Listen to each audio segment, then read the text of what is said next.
Hello everyone, welcome to the एक्जिया IAS academy.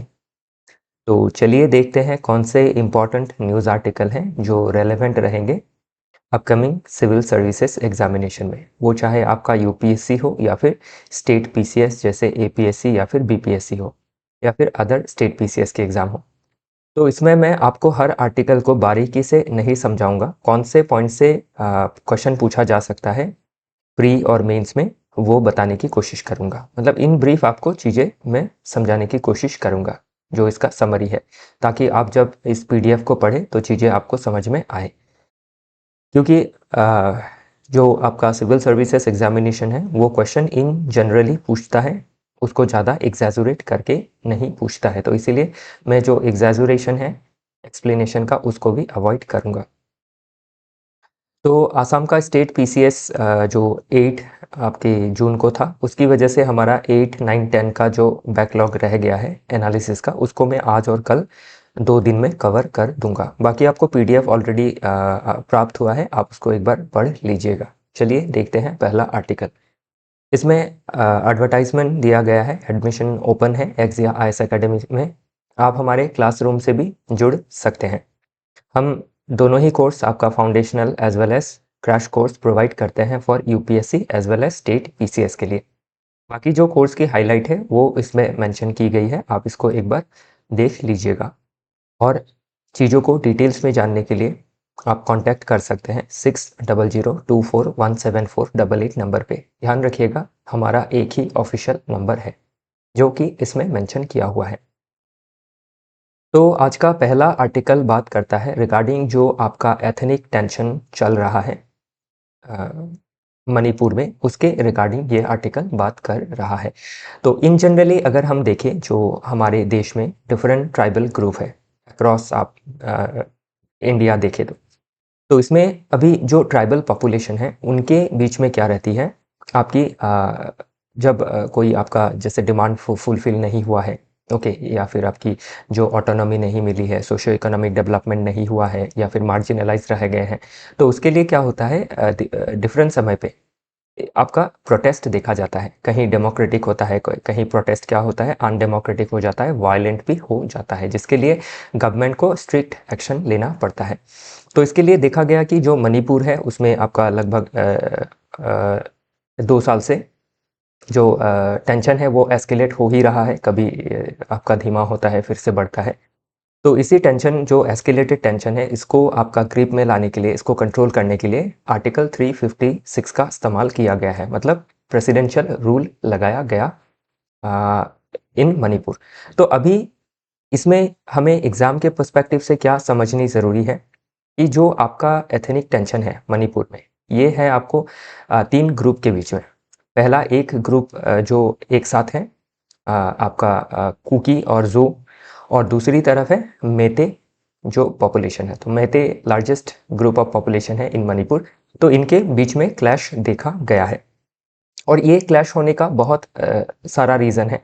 एक political reason भी है, क्योंकि जो मेन पॉलिटिकल सिनेरियो है मणिपुर का, वो आपकी जो लार्जर डोमिनेंट पॉपुलेशन ग्रुप है वो उसको कंट्रोल करती है। तो इसीलिए बाकी जो एथनिक ग्रुप है उनको जो उनका ऑटोनॉमी है वो हासिल नहीं हुआ है जितना डिज़ायर्ड है, तो ये एक रीज़न है। फिर दूसरा जो आपका रिजर्वेशन का पॉलिसी रखा जाना था, एसटी का स्टेटस दिया जाना था मैती को, अ, उसको लेके आपका क्लैश हो गया। जो आपका ऑनरेबल हाई कोर्ट का जब जजमेंट आया कि मेते को आपका ट्राइबल कंसिडर, जो ट्राइबल स्टेटस है उसको कंसिडर करना चाहिए। फिर तीसरा अगर आप देखते हैं, जो सोशियो इकोनॉमिक डिसपैरिटी है, अभी मणिपुर में जो वैली रीजन है उसमें आपका सबसे प्रॉस्परस रीजन वैली रीजन है, और बाकी जो आपकी हिल रीजन है surrounded by this valley region, उसकी पॉपुलेशन का जो सोशियो इकोनॉमिक कंडीशन है, ओके, हेल्थ हो, एजुकेशन हो, स्किल हो, इन सभी चीज़ों में, या फिर एम्प्लॉयमेंट हो, ये कम है। ये एक रीज़न हो गया सोशियो इकोनॉमिक डिसपैरिटी। फिर इसमें आपका जो एक्सटर्नल एलिमेंट है, क्रॉस बॉर्डर एलिमेंट, उसको भी इसमें जिम्मेदार ठहराया जा रहा है, इंक्लूडिंग आपका जो ड्रग का कल्टीवेशन है वो भी, जैसे पॉपी का कल्टीवेशन हो, ये सब भी इसमें एक एंगल है। तो अभी हमें क्या क्या एंगल है वो तो पता चला है। तो अभी मेंस के लिहाज से देखें तो जो भी आपका एथनिक कन्फ्लिक्ट मणिपुर में चल रहा है उसके ऊपर मेंस में क्वेश्चन पूछा जा सकता है, ओके। या फिर आपको प्रेजेंट का एग्जाम्पल साइट करके क्या एथनिक टेंशन्स चल रही हैं, ट्राइबल की जो पॉपुलेशन है, ट्राइबल पॉपुलेशन, उनकी ऑटोनॉमी कैसे प्रोटेक्ट की जा सकती है, एज वेल एज उनका कैसे सोशियो इकोनॉमिक डेवलपमेंट किया जा सकता है, उसके ऊपर क्वेश्चन पूछा जा सकता है। Okay, in reference to the constitution की कॉन्स्टिट्यूशन में क्या प्रोविजन है और गवर्नमेंट ने क्या पॉलिसीज ली है। ओके, देन अभी आप देख सकते हैं कि जो ट्राइबल पॉपुलेशन है, लाइक अभी लद्दाख में, ओके, हाल ही में जो डेमोक्रेटिक पॉपुलेशन, जो डेमोक्रेटिक जो आपका प्रोटेस्ट चल रहा था, उसके तहत क्या किया गया है, लद्दाखी जो पीपल है उनको बहुत सारी सहूलियत दी जानी है, जैसे जॉब रिजर्वेशन करना अप टू 80%। ओके, फिर वुमेन एम्पावरमेंट के लिए वुमेन को आपके लोकल काउंसिल्स में सीट रिजर्व करना, इस तरह की कुछ व्यवस्थाएं ली गई है। फिर भी जो और डिमांड है, पॉलिटिकल डिमांड लाइक 6 शेड्यूल का, फिर आपका स्टेट का डिमांड, वो अभी भी फुलफिल किया जाना बाकी है। तो अभी हमारा जो डेमोक्रेसी है, इसमें जो आपकी विविधता है, जो डाइवर्सिटी है, उसको फुलफिल करने के लिए क्या है, क्वेश्चन बन सकता है। और जो चीज़ें न्यूज़पेपर में रहती है ओवरऑल, उनके ऊपर क्वेश्चन पूछा जाता है। कभी तो पूरा केस वाइज स्पेसिफिक क्वेश्चन पूछ लिया जाता है, लेकिन इन जनरल क्या होता है, क्वेश्चन आपका जनरल नेचर का ही रहता है। तभी आपको इन सभी चीज़ों को क्या करना होता है, इंक्लूड करना होता है। तो अभी इसमें जो आर्टिकल है, रिसेंट न्यूज़ अगर देखें तो centre set to resume talks with Kuki Zo insurgent group. तो जो आपके अभी कुकी जू के अंदर भी जो इंसर्जेंट ग्रुप है, जो बहुत समय से डिमांड कर रहे हैं ग्रेटर आपके पॉलिटिकल डिसीजन मेकिंग का, ऑटोनॉमी का, ओके, ताकि आपका क्या किया जा सके, क्योंकि जो कम्युनिटी है उनका एथनिक आइडेंटिटी प्रोटेक्ट किया जा सके, सोशो इकोनॉमिक डेवलपमेंट किया जा सके। तो अभी सेंटर क्या कर रही है, जो टॉक पहले चल रहा था लेकिन वायलेंस बार बार इरप्ट होने की वजह से टॉक जो है वो स्टॉल हो गया था, तो उसको अभी रिज्यूम करने वाली है, ताकि जो आपका मणिपुर है, इसका जो हिल वैली कन्फ्लुएंस है उसको प्रोटेक्ट किया जा सके, जो वायलेंस है उसको दूर किया जा सके, ताकि क्या है, पीस और प्रोस्पेरिटी बनी रहे। ओके, तो हर रीजन में जो प्रॉब्लम है उसके रिगार्डिंग हमें आपकी अवेयरनेस रखनी ज़रूरी है। तो उस हिसाब से ये आर्टिकल ज़रूरी रहेगा। बाकी जो भी चीज़ें इसमें मेंशन की गई है, अभी ध्यान रखिएगा, जो कुकी जू ग्रुप है या फिर कुकी नागा ग्रुप है, इनके बीच भी क्या है, आपका क्लैश है इनके अंदर ही। ओके, देन दोनों ही ग्रुप एकजुट हो जाते हैं कब, जब मेती का बात आ जाता है, तो तब क्या होते हैं, कुकी जू एक साइड हो जाते हैं, फिर मेती एक साइड हो जाती है। तो ये एक टेंशन है और एक कुकी नागा के बीच में टेंशन है। तो इन टेंशन्स को दूर करना है विथ टॉक्स एंड डेलिबरेशन, और एंश्योर करना है ताकि आपकी जो पॉलिटिकल डिसीजन मेकिंग है उसमें सभी को पार्टिसिपेट करवाया जाए और इनका सोशियो इकोनॉमिक डेवलपमेंट एंश्योर किया जा सके। और जो एक्सटर्नल एलिमेंट है, बॉर्डर एलिमेंट है, बॉर्डर के उस पार से, उसको भी टेकल किया जा सके। ओके, तो चलिए देखते हैं आगे। ओके, नेक्स्ट आर्टिकल बात करता है रिगार्डिंग डीलिमिटेशन। तो अभी डीलिमिटेशन क्या है, अगर हम कॉन्स्टिट्यूशन के हिसाब से देखें तो आर्टिकल जो 81 है कॉन्स्टिट्यूशन का, वो कहता है कि देश का जो कॉन्स्टिट्यूशन है वो पॉपुलेशन के हिसाब से क्या होना चाहिए, उसको बांटा जाना चाहिए। जैसे अभी अगर आप देखें तो 543 कॉन्स्टिट्यूंसी है, तो ये 543 कॉन्स्टिट्यूंसी किसको रिप्रेजेंट करती है, हर जगह के पॉपुलेशन को रिप्रेजेंट करती है। जैसे हर स्टेट को सीट एलोकेट हुआ है फॉर लोकसभा, और एज पर आर्टिकल 82 क्या है, आपका डिलिमिटेशन कमीशन बनाया जाता है, और उस डिलिमिटेशन कमीशन के तहत पॉपुलेशन के अकॉर्डिंगली सीटों को आपका क्या किया जाता है, रीअलाइन किया जाता है समय समय पे। तो ये जो रीअलाइनमेंट है, इसको 42nd अमेंडमेंट, ओके, ये रहा 42nd अमेंडमेंट 1976 के बाद इसको हॉल्ट कर दिया गया था अप टू 2001 तक, कि 2001 के बाद जो सेंसस होगा उसके बाद फिर जब पॉपुलेशन बढ़ेगा तो सीटों को बढ़ाया जाएगा। लेकिन फिर से क्या किया गया, इसको 84th अमेंडमेंट जो हुआ था 2001 में, उसने इसको एक्सटेंड कर दिया अप टू 2026, कि 2026 के सेंसस के बाद ही फिर डिसाइड करना होगा कि सीटों को बढ़ाया जाए या घटाया जाए एज पर पॉपुलेशन का ग्रोथ। तो इतना दिन इसको क्यों फ्रीज करके रखा गया, ताकि क्या किया जा सके, स्टेट को इंसेंटिवाइज किया जा सके कि वो पॉपुलेशन को कंट्रोल करे। अगर सीटों की लालच में नहीं तो क्या करेंगे, स्टेट क्या करेंगे, पॉपुलेशन को कंट्रोल नहीं करेंगे। फिर पॉपुलेशन अगर आपका इनडिस्क्रिमिनेट बढ़ने लगी, ज़्यादा बढ़ने लगी, तो ये क्या है, आपके रिसोर्स के ऊपर प्रेशर डालेगी, गवर्नेंस के ऊपर प्रेशर डालेगी, इंफ्रास्ट्रक्चर के ऊपर प्रेशर पड़ेगा। तो इसीलिए इसको हॉल्ट किया गया था, ताकि पॉपुलेशन को क्या किया जा सके, रिप्लेसमेंट लेवल तक लाया जा सके। तो अभी इसमें रिप्लेसमेंट लेवल मतलब जो 2.1 है, कि हर कपल को एक आपका 2 चाइल्ड हो, उससे ज़्यादा ना हो। ओके, तो अभी इसमें क्या है, जो साउथ की स्टेट है 5 स्टेट, उन्होंने पॉपुलेशन को बहुत दूर कंट्रोल कर लिया है। और अभी 2026 में अभी ये डिक्लेयर भी कर दिया कि आपका सेंसस होगा, 2027 तक उसका रिजल्ट भी आ जाएगा। ओके, काउंटिंग कंप्लीट हो जाएगी। तो उसके बाद आपका डिलिमिटेशन होना है। तो अभी इस डिलिमिटेशन में क्या है, साउथ की स्टेट को एक कंसर्न है कि उनका पॉपुलेशन जैसे कि कंट्रोल हो गया है, तो उस हिसाब से वो सीट गवा देंगे अगर डिलिमिटेशन हुआ तो वही कंसर्न इसमें जताई है। ओके भाई, आपके एन चंद्रबाबू नायडू, जो आंध्र प्रदेश के चीफ मिनिस्टर हैं, जो आपके अलायंस में है विथ एनडीए गवर्नमेंट, तो इन्होंने ये होप जताई है कि जो आपके सेंटर की गवर्नमेंट है वो साउथ का जो कंसर्न है उसको एड्रेस करेगी। ओके, तो अभी देखा जाना होगा कि डिलिमिटेशन के बाद जो आपका जो सेंसस है उसके बाद जो डिलिमिटेशन होगा वो किस तरीके से इसको किया जाएगा, क्योंकि नहीं तो क्या है, साउथ की जो स्टेट है उनका जो पॉलिटिकल एक क्लॉट है सेंट्रल गवर्नमेंट में, पार्लियामेंट में, वो कम हो जाएगा। तो उसको अभी बैलेंस करना ज़रूरी है, नहीं तो ये क्या करेगा, एक नया कंसर्न को लाएगा। तो देखा जाना है कि इन फ्यूचर कैसे क्या किया जा सकता है। तो बाकी अभी डिलिमिटेशन के ऊपर मेंस में क्वेश्चन बन सकता है, डिलिमिटेशन के ऊपर प्रीलिम्स में भी क्वेश्चन बन सकता है कि पहला बार इसको कब फ्रीज किया गया था, 42nd अमेंडमेंट 1976, सेकेंड टाइम 84, कब तक फ्रीज किया गया था, 2026। तो अभी 2026 आ गया है। ओके, तो ये प्रीलिम्स में इंपॉर्टेंट रहेगा। बाकी आर्टिकल 81, 82 इंपॉर्टेंट रहेगा फ्रॉम डिलिमिटेशन पर्सपेक्टिव, ध्यान रखिएगा। ओके, तो इसके ऊपर और आर्टिकल आते रहेंगे। ओके, तो वो मैं आपके समक्ष प्रस्तुत करता रहूँगा कि क्या सल्यूशन बन सकता है और क्या आपका चेंजेस आएगा। तो ध्यान रखिएगा, मेंस में डिलिमिटेशन के बारे में और प्री में डिलिमिटेशन के बारे में पूछा जा सकता है। और as well as caste census के बारे में तो ऑलरेडी बताया कि इस बार जो सेंसस होगा उसमें कास्ट सेंसस भी होगा, जो लास्ट 1931 में ही हुआ था, उसके बाद नहीं हुआ। तो उसको भी इनैमोरेट किया जाएगा। उससे क्या होगा कि जो आपकी डिफरेंट सोशियो इकोनॉमिकली पिछड़ी हुई ग्रुप है उनके लिए टारगेटेड पॉलिसी इंटरवेंशन, जैसे रिजर्वेशन का पॉलिसी हो या फिर वेलफेयर मेजर्स हो, सोशियो इकोनॉमिक वेलफेयर मेजर, वो लिए जा सकेंगे। उसके ऊपर भी मेंस में क्वेश्चन बन सकता है।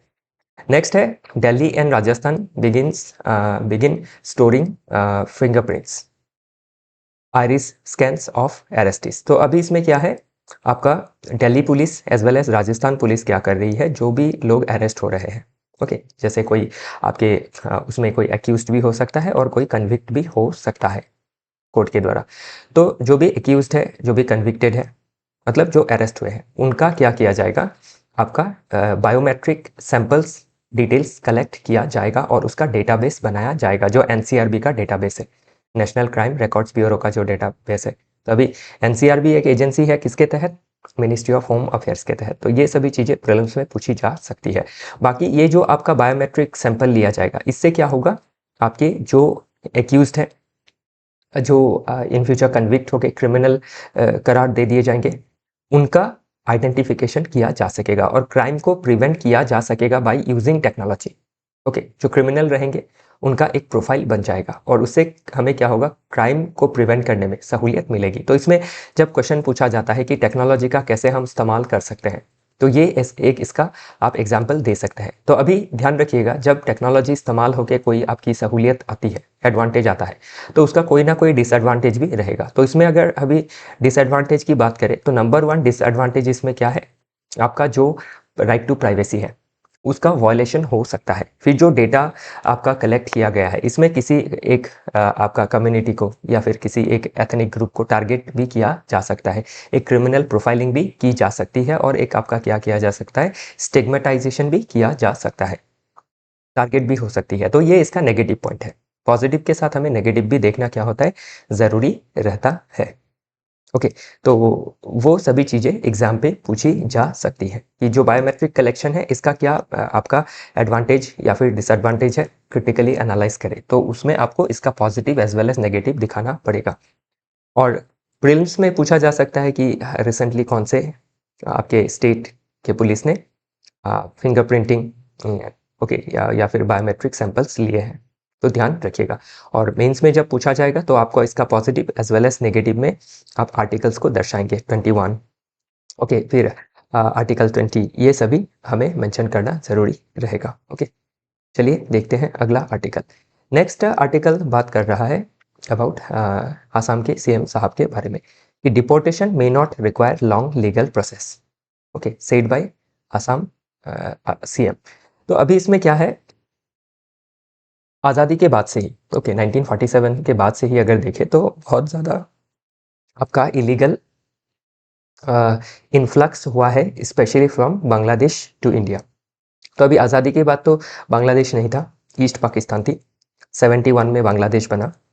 तो आज़ादी से पहले अगर देखें या फिर 71 के बाद भी देखें तो east Pakistan then later Bangladesh, उसमें से बहुत सारे पॉपुलेशन ने इंडिया में इलीगली माइग्रेट किया है। और इसी को लेके क्या है, आपके सोशियो पॉलिटिकल टेंशन आसाम में देखा गया, जिससे आपका क्या है, आसाम मूवमेंट का राइज हुआ इन 1979 अप टू 1985।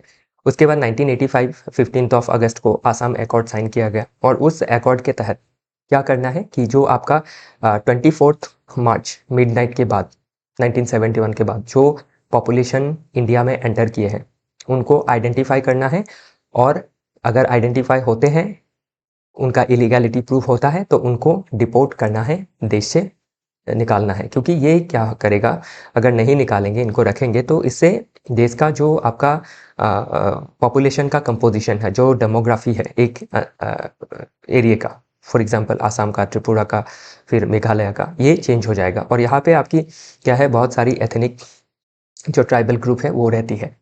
तो लोकल पॉपुलेशन का, इंडिजिनियस पॉपुलेशन का क्या होगा, आइडेंटिटी क्राइसिस आएगा, पॉलिटिकल क्राइसिस आएगा, इकोनॉमिक क्राइसिस आएगा। ऐसे ऑलरेडी ये क्राइसिस क्या है, आपकी एक ग्रीन सिचुएशन में आ चुकी है। तो इससे क्या है, अभी ये जो खतरा है इसको आपका टेकल करना ज़रूरी है। और इसमें कोर्ट ने भी कहा है कि जो लोग आइडेंटिफाई हो गए हैं उनको डिटेंशन कैंप में ना रख के इमीडिएटली उनको आपका कंट्री से एक्सपेल किया जाए, उनको जहाँ से आए हैं वहाँ पे भेजा जाना चाहिए। तो वही बात इसमें कही गई है। लेकिन अभी जो भेजा जाएगा उसमें अभी एक प्रॉब्लम क्या है कि आपके इसके ऊपर आपके जो राइट्स का वायलेशन है वो एक केस बन के आता है कि इससे आपका right to life and liberty है अंडर आर्टिकल 21, ये वायलेट होता है। ओके, देन आपका इसमें जैसे कि जो हेबियस कॉर्पस का प्रोविजन है under article 32 under constitutional remedy, तो देखा जाता है कि जो फैमिली है उनके मेंबर कोर्ट अप्रोच करते हैं कि फंडामेंटल राइट्स वायलेट हुआ है। तो ये कुछ लीगल चैलेंजेस इसमें दिखाई पड़ रहे हैं जब एक्सपेल किया जाता है। तो अभी देखिए, जो सही एक्सपेल है वो तो ठीक है, लेकिन जब गवर्नमेंट एक्सपेल करेगी तो गवर्नमेंट को ध्यान रखना है कि जो कॉन्स्टिट्यूशनल नॉर्म है उसका वायलेट ना हो। बाकी जो एक्सपेल करना है वो कम्प्लीटली लीगल है, वही चीज़ इसमें मेंशन की गई है। जैसे आपका जो immigration expulsion from Assam order 1950 हो, या फिर आपका जो एनआरसी का एक्सरसाइज हो, जिसमें आपका 19.6 लाख पॉपुलेशन क्या है, एक्सक्लूड हुए हैं। तो इसमें जो एक्सक्लूड हुए हैं, ये अगर आपके प्रूफ नहीं कर सकते हैं कि ये आपके 71 से पहले ये जो डेट है, कट ऑफ डेट इसके पहले से है, या फिर इनका कोई प्रूफ नहीं रहता है, ओके, आपके 2-3 अपील के बाद, तो इनको आपका डिपोर्ट किया जा सकता है, ताकि आपका जो लोकल पॉपुलेशन है, जो इंडिजिनियस पॉपुलेशन है, उनका जो सोशियो इकोनॉमिक पॉलिटिकल राइट है, जो आपका कल्चरल राइट्स है, उसको प्रोटेक्ट किया जा सके। तो उसके हिसाब से ये क्वेश्चन इंपॉर्टेंट रहेगा। ओके, तो इसमें आपको क्या करना है, जब भी ये क्वेश्चन पूछा जा सकता है, कट ऑफ डेट क्या है, ओके, कौन से लॉ के तहत आपका जो इलीगल इमिग्रेंट्स हैं उनको आपका एक्सपल्शन किया जा सकता है, वो सभी चीज़ें प्रीलिम्स में एज वेल एज मेंस में, जब आपका इलीगल डिपोर्टेशन जो इलीगल माइग्रेंट है उनके डिपोर्टेशन में कौन कौन सी चैलेंजेस आ रही है, वैसा क्वेश्चन अगर पूछा जाता है तो आपको आर्टिकल 21 इन सभी के पर्सपेक्टिव से लिखना ज़रूरी रहेगा। Okay, right to life and liberty, then आपके आर्टिकल 31 हेबियस कॉर्पस के तहत। ओके, तो ये सभी ध्यान रखिएगा। नेक्स्ट आर्टिकल ये अगेन आया है, जिसको हमने ऑलरेडी कवर किया है। तो जो आपका मिशन है, एक्सियम मिशन 4, जो आपका कौन सा कंपनी इसको लॉन्च कर रही है, एक्सियम स्पेस, जो एक प्राइवेट यूएस कंपनी है। इसके साथ बहुत सारे देश भी जुड़े हुए हैं, ध्यान रखिएगा। ओके, जैसे इंडिया का इसरो जुड़ा हुआ है, फिर आपका स्वीडिश जो स्वीडन है वो जुड़ा हुआ है, पोलैंड जुड़ा हुआ है, हंगेरी जुड़ा हुआ है, क्योंकि इनके देश से 4 एस्ट्रोनॉट्स जो हैं वो आपके इंटरनेशनल स्पेस स्टेशन में जाने वाले हैं। बाकी जो नाम है इधर मेंशन किया है, इम्पोर्टेंट रहेगा, पूछा जा सकता है प्री में, आपका स्टेटमेंट में ये नाम आ जाएंगे, तो इसमें क्या है, नाम को बदल के दिया जा सकता है। तो ध्यान रखिएगा, इंडिया से शुभांशु शुक्ला जी हैं और बाकी ये नाम आप देख लीजिएगा। तो इनका क्या बैकग्राउंड रहा है वो भी इसमें मेंशन किया गया है। तो ये मिशन आज लॉन्च हुआ है, तो इसीलिए ये फिर से जो है आर्टिकल बना है। तो इसमें कौन सा रॉकेट यूज़ होगा, स्पेस एक्स का रॉकेट यूज़ होगा, फैल्कन 9 रॉकेट, ये भी प्रीलिम्स में पूछा जा सकता है। विथ ड्रैगन क्रू कैप्सूल में जाएंगे, रॉकेट होगा फैल्कन 9, फिर जो आपका क्रू जो कैप्सूल होगा वो आपका होगा ड्रैगन क्रू कैप्सूल। और कौन सा स्पेस जो लॉन्चिंग पैड है उससे जाएगा, कैनेडी स्पेस सेंटर फ्लोरिडा से जाएगा। ओके, और जो शुभांशु शुक्ला जी है उनका जो साइन नेम है वो है शू एक्स। ओके, तो ये भी ध्यान रखिएगा। और फर्स्ट एस्ट्रोनॉट होंगे इंडिया के जो कहाँ जाएंगे, इंटरनेशनल स्पेस स्टेशन में जाएंगे। ओके, तो बाकी जो डिटेल्स है ये आपके जो इन्फोग्राफिक है इसमें मेंशन की गई है। चलिए देखते हैं अगला आर्टिकल। तो इसमें ध्यान रखिएगा, अभी ये जो मिशन है इसका क्या इंपॉर्टेंस रहेगा फ्रॉम मेंस पर्सपेक्टिव। तो हमारा भी एक मिशन है आपका गगनयान मिशन। ओके, जिसमें हमारे 4 एस्ट्रोनॉट्स क्या है आपके लो अर्थ ऑर्बिट तक जाने वाले हैं। और इन फ्यूचर हमारा जो 2035 36 तक जो हमारा भारतीय अंतरिक्ष स्टेशन होगा उसके लिए भी क्या है, हमारे जो एस्ट्रोनॉट्स है उनको फर्स्ट हैंड एक्सपीरियंस लेना ज़रूरी है। तो इससे क्या होगा, हमें एक फर्स्ट हैंड एक्सपीरियंस मिलेगा बाय इंडियन एस्ट्रोनॉट्स, और उसमें हमें क्या होगी, एक कॉन्फिडेंस हमारा बिल्ड होगा। जो स्पेस का हॉस्टल एनवायरनमेंट है उसमें उसके साथ हमारे जो एस्ट्रोनॉट्स है वो इजी होंगे, या फिर जो नॉलेज है वो उनको गेन होगा, जिससे हमारा फ्यूचर मिशन जो है 27-28 तक एक्सपेक्टेड है, तो उसमें सहूलियत रहेंगी। तो वो चीज़ें आप मेंशन कर सकते हैं। प्लस कैसे हम इंटरनेशनल कोलैबोरेशंस करके स्पेस के सेक्टर में आगे बढ़ सकते हैं, स्पेस इकोनॉमी को आगे बढ़ा सकते हैं, साइंस एंड टेक्नोलॉजी को आगे बढ़ा सकते हैं, देश का स्टेचर जो है वो बढ़ा सकते हैं, वो सभी चीज़ें हम मेंशन कर सकते हैं। ध्यान रखिएगा। ओके, तो ये प्रिपेरेटरी प्लेटफॉर्म की तरह काम करेगा, कॉन्फिडेंस बिल्डिंग मेजर की तरह काम करेगा, तो ये सभी चीज़ें इसमें मेंशन की गई है। तो हमारा फर्स्ट मैन मिशन कौन सा होगा, गगनयान मिशन। लाइकली कब तक जाएगा, 26-27। ओके, तो बाकी ये सभी चीज़ें जरूरी रहेंगी। नेक्स्ट आर्टिकल बात करता है Andhra Pradesh. Okay, ties up with Nvidia. तो अभी एनवीडिया क्या है, ये आपका एक चिपसेट बनाने वाली कंपनी है। ओके, तो एआई के लिए जो आपके जो भी हार्डवेयर होती है वो एनवीडिया बनाती है और आपका एक्सपोर्ट करती है, यूएसए की कंपनी है। तो अभी जो एनवीडिया है वो आपके टाई अप कर रही है विथ आंध्र प्रदेश गवर्नमेंट। और आंध्र प्रदेश में क्या सेटअप होने वाला है, इंडिया का फर्स्ट एआई यूनिवर्सिटी सेटअप होने वाला है, ध्यान रखिएगा। तो अभी एआई क्या है, इमर्जिंग टेक्नोलॉजी है जो आपके हेल्थ में हो, एजुकेशन में हो, गवर्नेंस में हो, स्पेस में हो, ओके, डिजास्टर मैनेजमेंट में हो, हर सेक्टर में इसका इस्तेमाल है। तो इसके लिए अभी हमारे देश में क्या है, स्किल डेवलपमेंट करना ज़रूरी है, ताकि हम मैन पावर को जो आपका नॉट मैन पावर सॉरी, जो आपका ह्यूमन रिसोर्स है उसको हम डेवलप कर सके। ओके, मैन पावर थोड़ा आपका नैरो माइंडेड हो जाता है। ओके, उसके लिए क्षमा कीजिएगा। ये आपका जो ह्यूमन रिसोर्स है उसको आगे बढ़ाना पड़ेगा हमें, और उसके लिए स्किल ज़रूरी है। और स्किल कहाँ से मिलेगी, यूनिवर्सिटी से। तो फर्स्ट एआई यूनिवर्सिटी बनेगा, तो काफ़ी अच्छा स्टेप लिया गया है ऑलरेडी। आपका क्या है, एआई के लेवल में अगर देखें और अदर टेक्नोलॉजी में, तो आंध्र प्रदेश क्या कर रही है, रिसर्च में बहुत आगे बढ़ रही है। ओके, फिर जो एनईपी का गोल है उससे भी ये अलाइन करता है नेशनल एजुकेशन पॉलिसी के साथ। ओके, तो ये सभी चीज़ें थोड़ा बहुत आप इसमें देख लीजिएगा। ओके, फिर इसमें जो डिफरेंट स्टार्टअप्स हैं उनको भी सहूलियत मिलेगी, इनक्यूबेशन सेंटर बनेगा। ओके, जो स्टार्टअप्स को टेक्नोलॉजिकल सपोर्ट चाहिए वो भी आगे बढ़ेगा। ओके, फिर जीपीयू का इंफ्रास्ट्रक्चर रहेगा, या फिर आपका रोबोटिक्स लैब रहेगा, इसमें सिमुलेशन लैब रहेगा, एज एआई डिवाइसेस रहेंगे। तो ये सभी चीज़ें क्या करेगी, रैपिड कैपेसिटी बिल्डिंग करेगी। ओके, चलिए आगे देखते हैं। और एआई रेडी वर्कफोर्स भी जनरेट होगा। तो क्वांटम कंप्यूटिक्स में, ओके, जो क्यूबिट में आपका कैलकुलेट करता है वो ऑलरेडी आपका उसके लिए भी रिसर्च चल रहा है आंध्र प्रदेश में ही। तो इसमें drug discovery, cryptography, material science, इन सभी चीज़ों में डेवलपमेंट होगा। ओके, चलिए देखते हैं अगला आर्टिकल।